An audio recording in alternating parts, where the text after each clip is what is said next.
Imagine you're a manager of a company that makes silk clothing.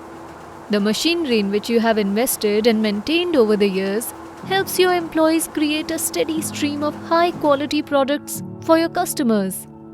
Now imagine your profits becoming tight and you start to take shortcuts, neglecting the maintenance of your machinery and overworking your staff. Soon you realize the flow of silk products starts to slow and the quality gets poorer. But at least, in the short term, you are still able to make a profit. However, over time, even profits disappear. To understand what's happening and to try and prevent your company going out of business, you investigate why.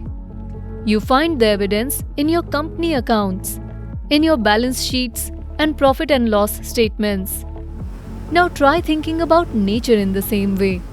Imagine nature as a store of wealth or natural capital which delivers a constant flow of benefits to society, such as filtered water, wood, and coastal protection. It's a pretty simple leap of imagination. If we don't conserve natural capital, if we don't invest in nature as an asset, its flow of benefits to our society will decline, much like the products from our company. But most of the time, we don't look at nature this way. Instead, we see it as an endless source of bounty or as a sink in which to pour the end products of unsustainable production and consumption. Each year, this natural capital is responsible for producing trillions of dollars worth of goods and services globally. Without this contribution, our economies and societies could not flourish. Despite its importance, we do not adequately account for our natural capital. Perhaps if we did, we wouldn't run it down like we do. So, how can we better account for nature in our decision making? First, we need to understand what is natural capital. Natural capital is another term for the stock of renewable and non-renewable resources such as plants, animals, air, water, soils, minerals. Natural capital, sometimes in combination with human inputs such as labor or machinery, generates flows of benefits to people such as coastal protection. The contribution of ecosystems to these benefits are called ecosystem services.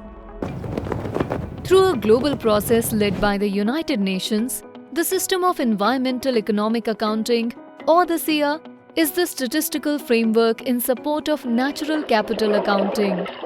It is an internationally agreed framework for producing internationally comparable statistics on the environment and its relationship with the economy based on standard concepts, definitions, classifications, and accounting rules.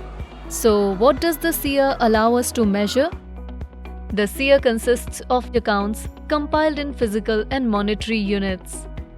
The SEA ecosystem accounts allows to measure the extent and condition of our ecosystems and where they are located in the landscape.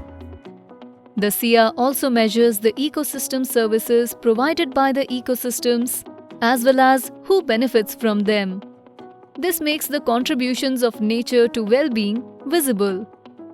With natural capital accounting, we can also determine the monetary value of ecosystem services from specific forests or river catchments or the stock of carbon in our forests in a way that is comparable to the value of buildings or roads, for example.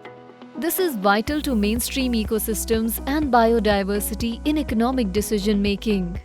Having a more comprehensive picture of the state of natural capital can help countries develop more holistic measures of their progress and thereby complementing more traditional measures such as gross domestic product. The SEA is also used to measure progress towards the 2030 UN Sustainable Development Goals and will contribute to the development and implementation of the monitoring framework of the Global Biodiversity Framework currently under development. India has been compiling and publishing environmental statistics since 1997. Being part of the Natural Capital Accounting and Valuation of Ecosystem Services project has enabled the Ministry of Statistics and Program Implementation to set up the SEA implementation, advance its capacity for natural capital accounting. India joins more than 80 other countries around the world implementing the SIA. Implementing the SIA, natural capital accounting can be integrated into national accounts to help decision makers in policy and planning and to fully account for all our natural capital. Find out how India is implementing the SIA at mospi.gov.in.